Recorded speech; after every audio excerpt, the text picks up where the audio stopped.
Welcome back to our Gavel to Gavel coverage. This day 4 now of the Derek Chauvin murder trial. 10:21 Eastern Standard Time, which means in about 9 minutes the court could be starting, give or take a few, being prologue. And let's be honest.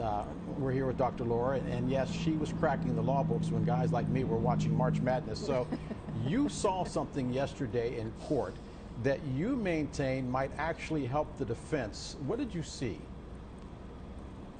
Essentially what I saw is on that body cam footage, we saw, yes, that George Floyd was calm and compliant throughout the initial portion of the arrest, but we also saw his resistance trying to get in the car. We know it was because he's claustrophobic, but the defense is going to pounce on that. They're going to capitalize on that and say the level of resistance that George Floyd showed kicking as he was trying to keep the police car from closing justified the level of force those police officers used. Now, the key question, though, for the juror will be, that may be the case, but did it justify 9 minutes on his neck even after he'd stopped moving and was on the pavement face down? But you better believe the defense is going to take that part of the body cam footage to try to build a case to justify the level of force that was used.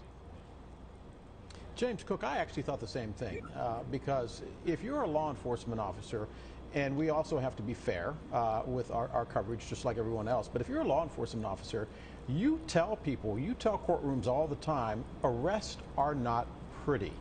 This to me looked like a typical arrest until, as Dr. Laura pointed out, that 9 minutes and 29 seconds. So even though the defense may jump on it, is there an indication that you think that it could backfire on them as well?